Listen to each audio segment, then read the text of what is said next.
पाबू जी के गीत हैं, लेकिन इन गीतों में क्या होता है, पाबू जी की वीरता की प्रशंसा की जाती है। पवाड़े क्या है, पाबू जी के वीरता के गीत हैं। और इन पवाड़ों को कौन गाता है, रैबारी जाति के लोग। किस वाद्य यंत्र पर गाते हैं, माठ वाद्य यंत्र पर। और माठ वाद्य यंत्र कैसा होता है, मटका होता है ना हमारा, इस तरह का होता है। यहाँ वो कुछ लगा लेते हैं और एक हाथ से यहाँ बजाते रहते हैं, इसको बजाते रहते हैं। तो पाबू जी के वीरता के गीतों को क्या कहते हैं, पवाड़े। ये गीत रैबारी जाति के लोग माठ वाद्य यंत्र के साथ गाते हैं।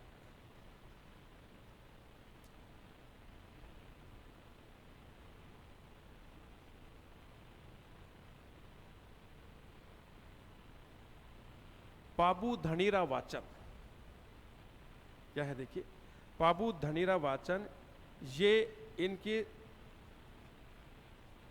सूर्य गीत है, ये भी गीत ही है। पाबू धनीरा वाचन इनके सूर्य गीत हैं। और इन गीतों को कौन गाता है, भामी जाति के लोग सारंगी वाद्य यंत्र पर गाते हैं। तो पाबू जी के सूर्य गीतों को, ये भी वीरता गीत है, लेकिन ये जो पाबू धनीरा वाचन है, ये गीतों का संग्रह है। इन गीतों को भामी जाति के लोग सारंगी वाद्य यंत्र के साथ गाते हैं। पाबू जी के जीवन पर बहुत सारे ग्रंथ लिखे गए हैं। ग्रंथ, लेखक, या इनको यशोगान भी लिख सकते हो आप,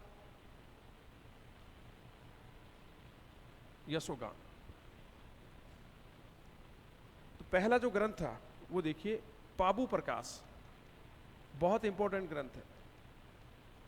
पाबू प्रकाश को किसने लिखा है, आसिया मोड़ जी ने, बिल्कुल सही है। लेखक कौन है, आसिया मोड़ जी। ये पाबू जी के जीवन पर सबसे बढ़िया ग्रंथ माना गया है। दूसरा देखिए, पाबूजी रा छंद, इस ग्रंथ के लेखक हैं मेहाजी बिट्ठू। तीसरा ग्रंथ है पाबूजी रा सोरठा, इसके लेखक हैं रामनाथ कविया, ये चारण थे। चौथा जो ग्रंथ है, बहुत बार आ गया वो क्वेश्चन भी, पाबूजीरी बात, पाबूजीरी बात। और इसके लेखक हैं लक्ष्मी कुमारी चुंडावत, लक्ष्मी कुमारी चुंडावत। और पांचवा ग्रंथ है पाबूजीरा दोहा, पाबूजीरा दोहा। इस ग्रंथ के लेखक है लगराज जी, लगराज जी। तो पाबूजी के वीरता के गीतों को पवाड़े कहते हैं। और इन गीतों को रैबारी जाति के लोग कौन से वाद्य यंत्र के साथ गाते हैं, माठ वाद्य यंत्र। माठ हमारा मटका होता है, वही होता है। पाबू धनीरा वाचन, ये पाबूजी के यशोगान है। इनको भामी जाति के लोग सारंगी वाद्य यंत्र पर गाते हैं। पाबू जी के जीवन पर बहुत सारे ग्रंथ लिखे गए। आप अपनी किताबों में सिर्फ ये एक ही ग्रंथ मिलता है आपको, जबकि इसके बारे में बहुत बार पूछ लिया गया है। तो पाबू प्रकाश, आसिया मोड़ जी, ये इनके जीवन पर लिखा हुआ सबसे सर्वश्रेष्ठ ग्रंथ माना जाता है। फिर पाबूजीरा छंद, मेहाजी बिट्ठू। फिर पाबूजीरा सोरठा, रामनाथ कविया। पाबूजीरी बात, ये लक्ष्मी कुमारी चुंडावत है। और ये कांग्रेस की नेता थी, विधायक भी रही है, मंत्री भी रही है, और कांग्रेस की अध्यक्ष भी रही है। लेकिन अभी इनका निधन हो गया है। और पांचवा ग्रंथ है पाबूजीरा दोहा, और इसके लेखक कौन है, लगराज जी। लिखिए, पवाड़े हेडलाइन डालू, पवाड़े, हाँ लिखिए उसमें, पाबूजी के वीरता के गीतों को, पाबूजी के वीरता के गीतों को, पाबूजी के वीरता के गीतों को पवाड़े कहते हैं। पाबूजी के वीरता के गीतों को पवाड़े कहते हैं।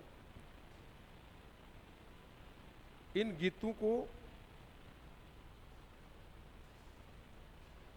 रैबारी जाति के लोग, इन गीतों को रैबारी जाति के लोग रहबारी जाति के लोग माठ वाद्य यंत्र,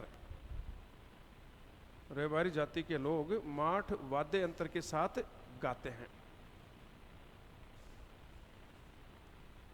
बाबूजी के वीरता को गीतों को क्या कहते हैं? पवाड़े। और इन गीतों को कौन गाते हैं? रहबारी जाति के लोग। वाद्य यंत्र कौन सा होता है? माठ वाद्य यंत्र के साथ गाते हैं। अब हेडलाइन डालिए ये, पाबू धनीरा वाचन। पाबू धनीरा वाचन।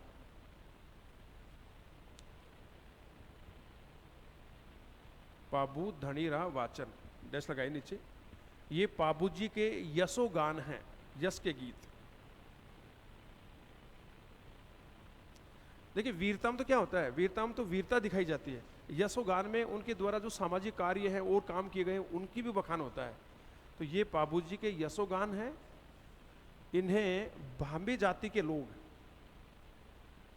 इन्हें भांबी जाति के लोग सारंगी वाद्य यंत्र के साथ गाते हैं। इन्हें भांबी जाति के लोग सारंगी वाद्य यंत्र के साथ गाते हैं।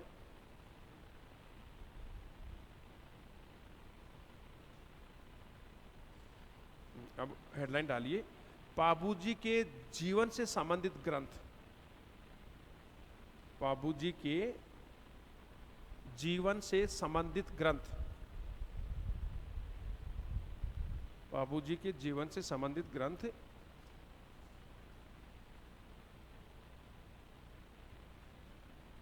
इधर ग्रंथ लिख दो, इधर लेखक लिख दो। देखिए पाबू प्रकाश, ग्रंथ का नाम लिखिए पाबू प्रकाश।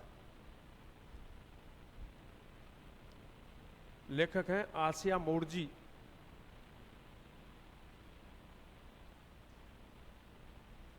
लेखक हैं आसिया मोड़जी। नंबर 2,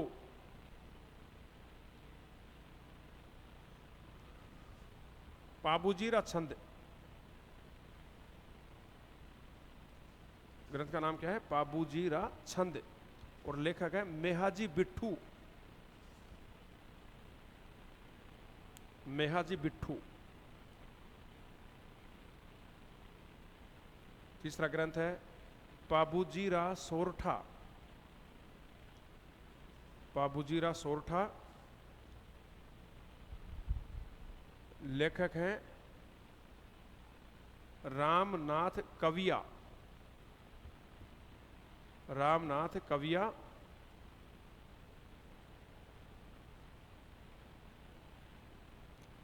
रामनाथ कविया। चौथा ग्रंथ लिखिए पाबूजीरी बात। पाबूजीरी बात। और लेखक कौन है? लक्ष्मी कुमारी चुंडावत। पाबूजीरी बात, लेखक है लक्ष्मी कुमारी चुंडावत।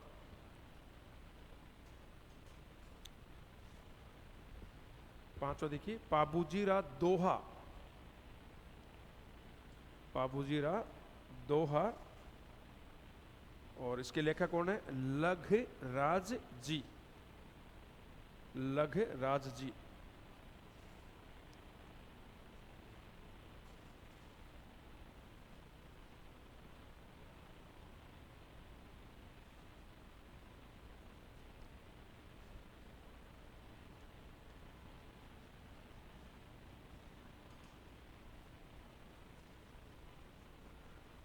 अब देखिए आप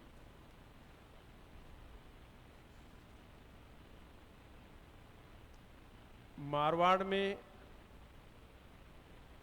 ऊंट लाने का श्रेय पाबूजी को। ये क्वेश्चन दिया गया कि मारवाड़ में किधर से? मक्का की तरफ से। माना जाता है कि मारवाड़ में सबसे पहले जो ऊंट लाने वाले थे वो कौन? पाबूजी थे, क्योंकि पाबूजी के पास एक ऊँटनी रहती थी, इसी के साथ रहते थे वो काम करना। तो मारवाड़ में ऊंट लाने का श्रेय पाबूजी को।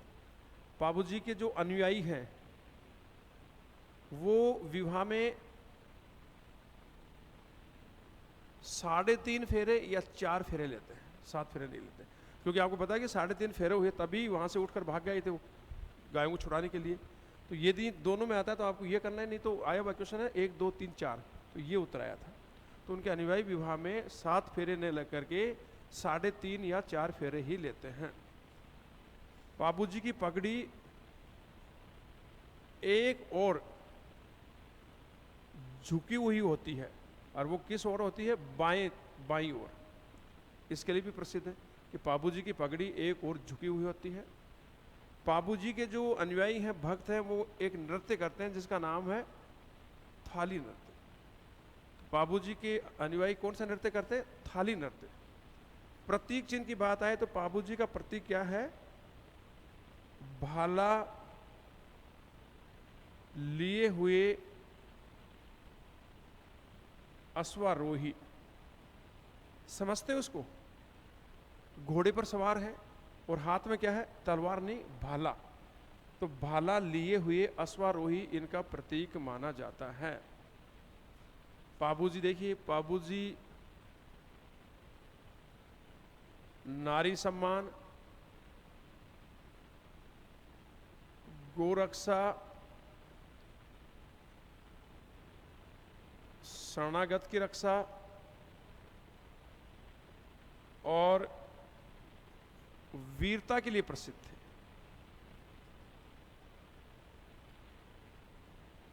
बाबूजी ने कहा कि यदि समाज में नारी सम्मान नहीं है तो वो समाज उन्नति कर ही नहीं सकता। नारी सम्मान के लिए काम किया। गोरक्षा के लिए आपको बताइए, गायों की रक्षा करते हुए उन्होंने अपने प्राण दिए थे।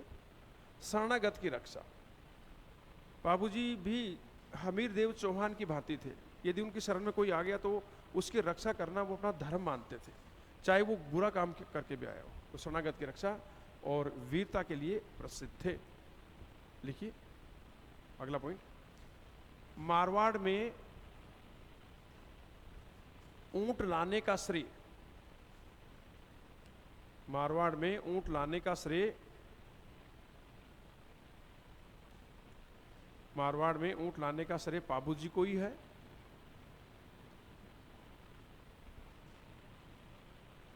मारवाड़ में ऊंट लाने का श्रेय बाबूजी को है। अगला पॉइंट। बाबूजी के अनुयायी, बाबूजी के अनुयायी विवाह में, बाबूजी के अनुयायी विवाह में, विवाह शादी, बाबूजी के अनुयायी विवाह में 3.5 या 4 फेरे ही लेते हैं। 3.5 या 4 फेरे ही लेते हैं।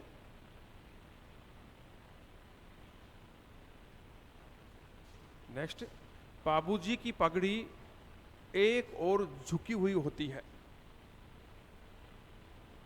इस तरफ यूं। बाबूजी की पगड़ी एक और झुकी हुई होती है, और किस ओर झुकती है वो? बाईं ओर। ब्रैकेट में बायां लगा लेना। बाबूजी की पगड़ी एक और झुकी हुई होती है।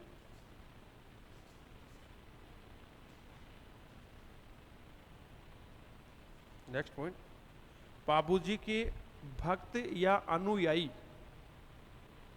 बाबूजी के भक्त या अनुयायी थाली नृत्य करते हैं। बाबूजी के भक्त या अनुयायी थाली नृत्य करते हैं। ये पूछा हुआ है, प्रतीक चिन्ह के बारे में पूछा था एक बार। बाबूजी का प्रतीक चिन्ह, बाबूजी का प्रतीक चिन्ह भाला लिए हुए अश्वारोही होता है। बाबूजी का प्रतीक चिन्ह भाला लिए हुए अश्वारोही होता है।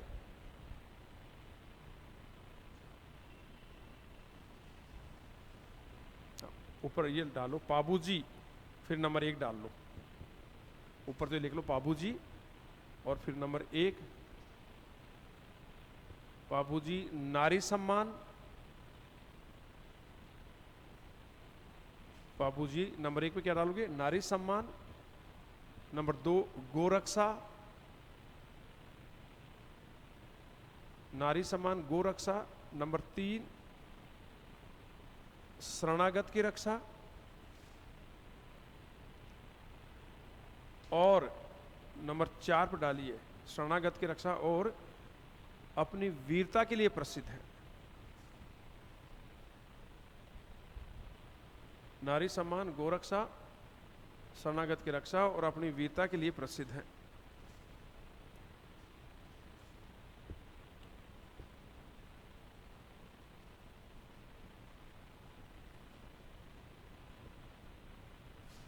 अब शरणागत की रक्षा की बात करें तो कहते हैं कि एक बार बाबूजी ने गुजरात से भागे हुए 7 थोरी भाइयों को शरण दी थी। तो वहाँ कोई राजा था तो उसके भय से भागे हुए वो किधर आए, राजस्थान की ओर। और उन्हें पता चला कि बाबूजी शरणागत की रक्षा के लिए जाने जाते हैं। तो ये भागकर भयभीत होकर इनके पास आए और इन 7 थोरी भाइयों को अपने पास शरण दी और इनकी रक्षा की। तो नोट लगा के देख लो। बाबूजी ने, थोरी जाति है जैसे भांभी जाति ना, थोरी भाइयों को, यानी कि है नहीं, थोड़ी अलग ही जाती है ये, मतलब ऐसी में आती है। बाबूजी ने गुजरात से भागे हुए, बाबूजी ने गुजरात से भागे हुए 7 थोरी भाइयों को, गुजरात से भागे हुए 7 थोरी भाइयों को शरण दी थी।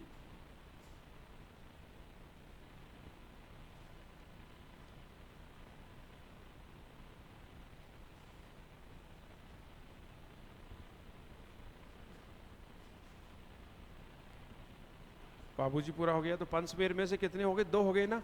रामदेव जी हो गया, बाबूजी, अगला देखिए हड़बू जी।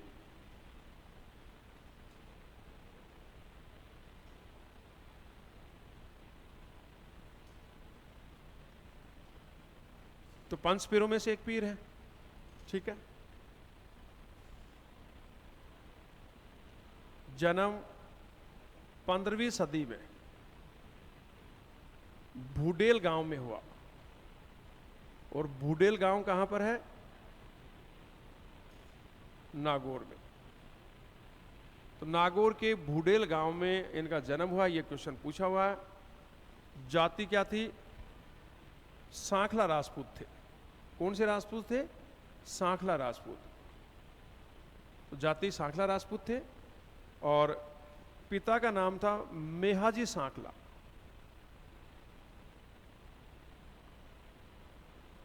ठीक है। रामदेव जी के मौसेरे भाई थे। मौसेरा भाई जानते हो ना? रामदेव जी के मौसेरा भाई। इसका मतलब क्या हुआ कि रामदेव जी और हड़बू जी की मां क्या थी? सगी बहन थी। रामदेव जी के मौसेरे भाई थे और रामदेव जी के कहने पर ही, कहते पहले बहुत बड़े योद्धा थे, रामदेव जी के कहने पर ही इन्होंने अस्त्र शस्त्र त्याग दिए और ये समाज सेवा में आ गए। रामदेव जी के जो समाज सुधार के जो कार्य थे, दलित उत्थान के जो कार्य थे, उनमें लग गए। और कहते हैं कि रामदेव जी के समाधि लेने के 8 दिन बाद ही इन्होंने भी समाधि ली थी, ऐसा माना जाता है। लेकिन समाधि के बारे में बहुत कम जिक्र होता है। दूसरा, ये राव जोधा के समकालीन थे। राव जोधा जानते हो ना? राव जोधा ने ही तो बसाया था जोधपुर। कब बसाया था?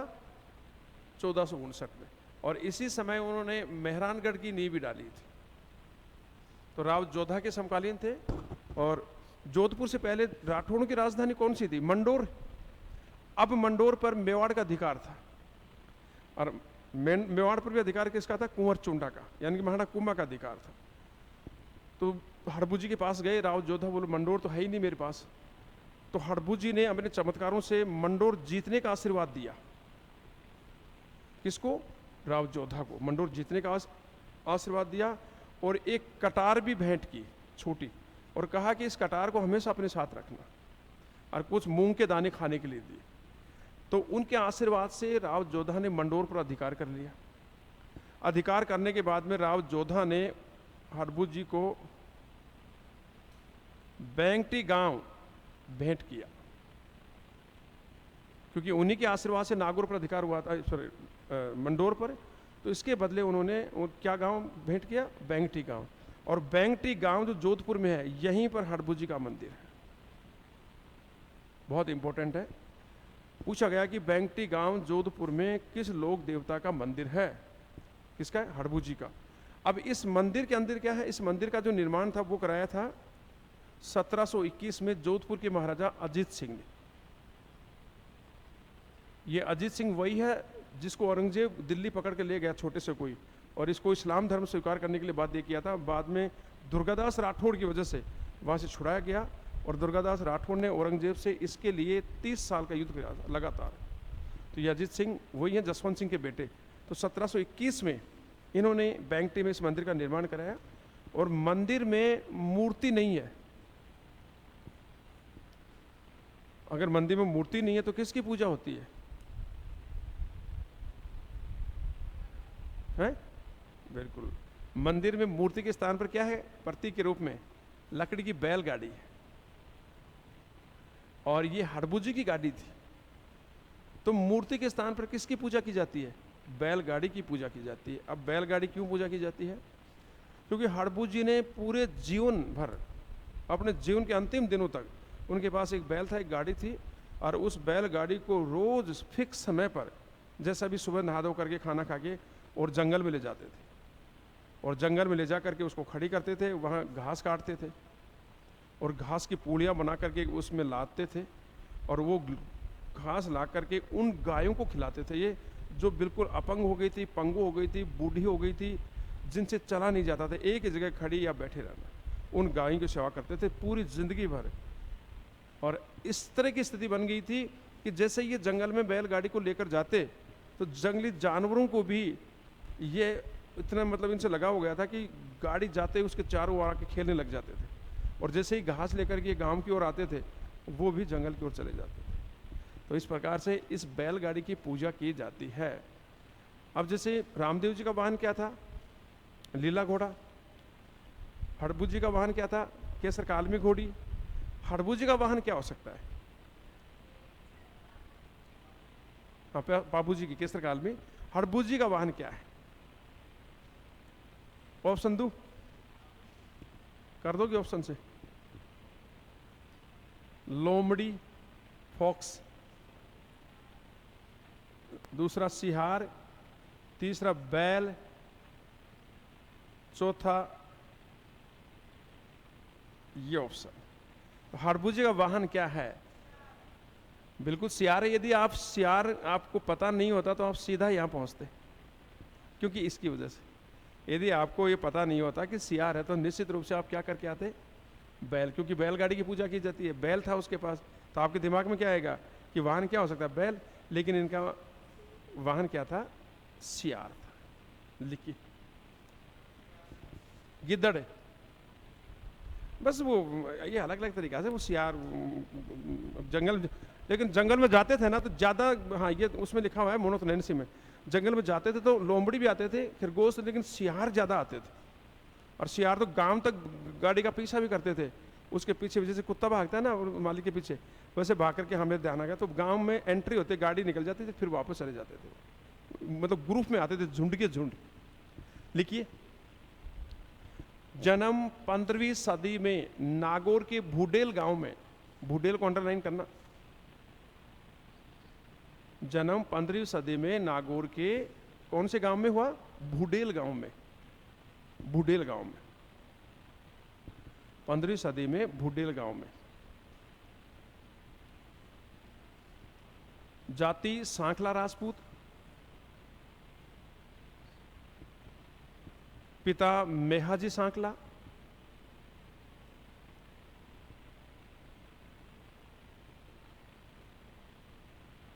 अगला पॉइंट, हड़बू जी रामदेव जी के मौसेरे भाई थे। हड़बू जी रामदेव जी के मौसेरे भाई थे, रामदेव जी के मौसेरे भाई थे, और राव जोधा के समकालीन थे। समकालीन नहीं समझते? अरे आप जैसे आप मेरे समकालीन हो, हाँ, जैसे मान लो आप हैं, आपके सामने बराबर कौन है? आप जितना ही, जैसे आपके समकालीन, आप जैसे ये आपकी बहन है तो आपके समकालीन है, आपके बराबर बड़ी हो रही है, बड़ी चल रही है साथ साथ, नहीं समझे? उसी समय में वो थे और उसी समय में वो थे, नहीं समझ में आया? समकालीन का मतलब सेम टाइम, दो चीजें सेम टाइम में आगे बढ़ रही है, तो उनके समकालीन थे। हाँ, नोट लगाइए। राव जोधा ने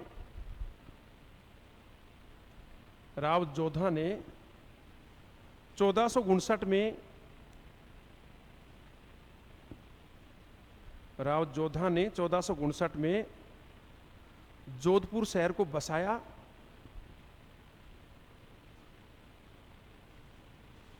जोधपुर शहर को बसाया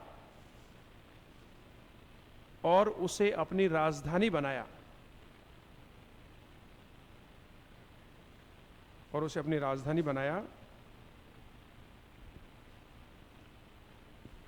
नेक्स्ट पॉइंट, हड़बू जी ने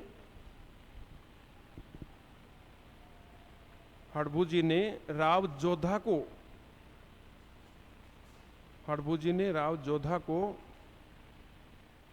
मंडोर जीतने का आशीर्वाद दिया था। हड़बू जी ने राव जोधा को मंडोर जीतने का आशीर्वाद दिया था और एक कटार भी भेंट की थी। मंडोर जीतने का आशीर्वाद दिया था और एक कटार भी भेंट की थी। कटार समझते हो ना, छोटी आती है। एक कटार भी भेंट की थी। कटार नहीं, क्या बोल रहे हो?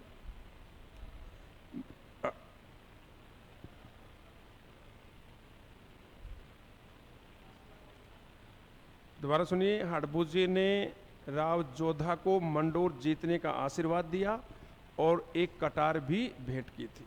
अगला पॉइंट देखिए। मंडोर पर अधिकार करने के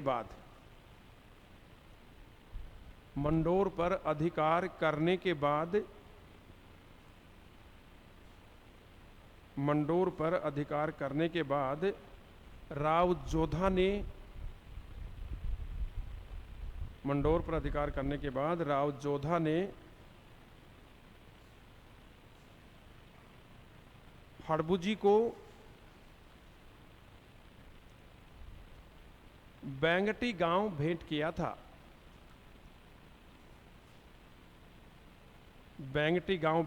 था।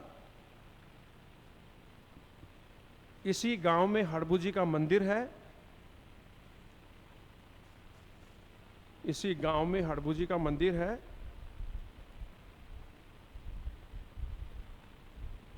जिसका निर्माण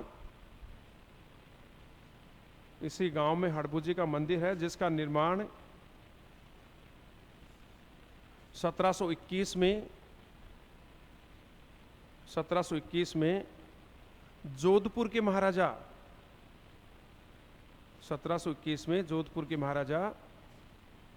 अजीत सिंह ने कराया था।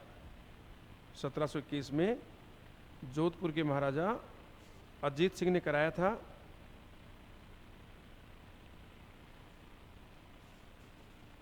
नेक्स्ट पॉइंट, इस मंदिर में मूर्ति के स्थान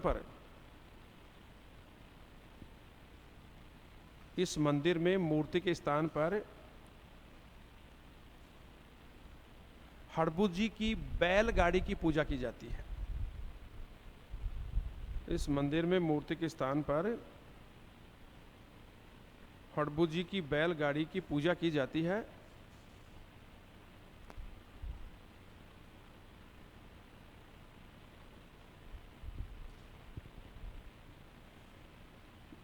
ये लिख लो।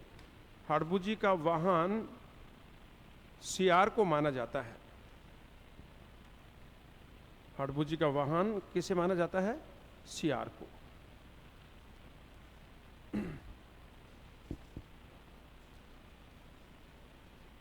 हड़बू जी बहुत सारे उपनामों से भी जाने जाते हैं। देखिए, एक तो हड़बू जी को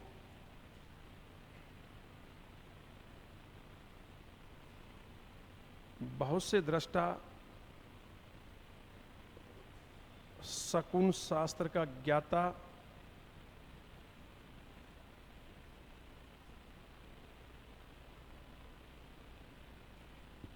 बहुत से दृष्टा समझते हो ना, बहुत से की बात बताने वाला।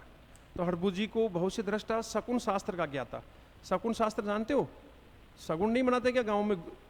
सूण बोलते हैं जिनको, कि ये काम अब नहीं करना चाहिए, ये उस दिन करना चाहिए, अब ये करना चाहिए, अशकुन हो जाएगा, अब शकुन हो जाएगा। शकुन मानते हैं अपन लोग, तो ये शकुन वही है। तो शकुन शास्त्र का ज्ञाता, चमत्कारी पुरुष, वचन सिद्ध पुरुष,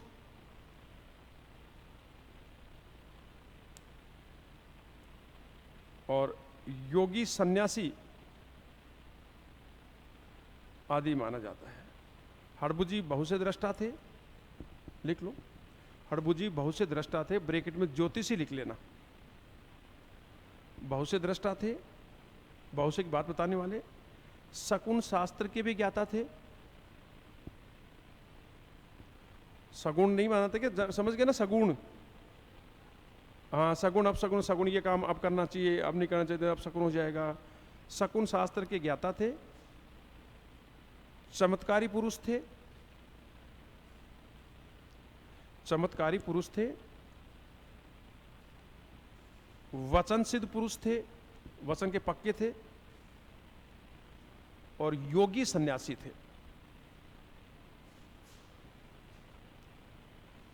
बहुत से दृष्टा, शकुन शास्त्र के ज्ञाता, चमत्कारी पुरुष, वचन सिद्ध पुरुष और योगी सन्यासी। और कहते हैं कि राव जोधा ने अपने जीवन का अंतिम समय, जब वो मृत्यु के नजदीक थे, तो हड़बुजी के पास ही बिताया था। इन्हीं के पास, इन्हीं के धुने में आकर के, उनके साथ रह करके, उन्हीं के सानिध्य में उन्होंने अपना अंतिम दिन बिताए थे। ये आपका हड़बुजी हो गया। तो पंच पीरों में रामदेव जी हो गए, पाबू जी हो गया, हड़बुजी। अब और कौन कौन बचे पंच पीरों में? मांगलिया मेहा जी और गोगा जी। हाँ, कल अपन ये पढ़ेंगे, मांगलिया मेहा जी और गोगा जी।